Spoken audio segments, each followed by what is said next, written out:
মুখ্যমন্ত্রী নেবেন কিনা সেটা তো বলা হবে, শিক্ষামন্ত্রী নেবেন কিনা জিজ্ঞেস করুন। শিক্ষামন্ত্রী একজন শিল্পী মানুষ, কিন্তু এই মন্ত্রীর পদে থাকার জন্য এতটা মশাহিবি হয়েছে। আমি একটা উদাহরণ দিচ্ছি।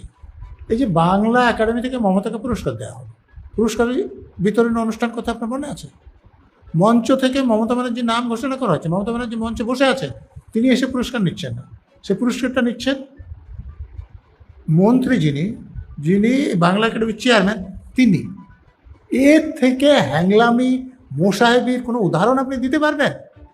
মমতা ব্যানার্জি যদি উপস্থিত না থাকতেন, তার হয়ে কেউ পুরস্কার নিত, সেটা বোঝা যায়। আর অন্য কেউ পুরস্কার নাই, যিনি পুরস্কার প্রাপক তিনি উপস্থিত আছেন। উপস্থিত থাকলে অন্য কেউ কেন পুরস্কার নেবেন? ওনাকে পা ভেঙে পড়ে গেছে, তিনি যেতে পারছেন না এখন পর্যন্ত? না কী হয়েছিল?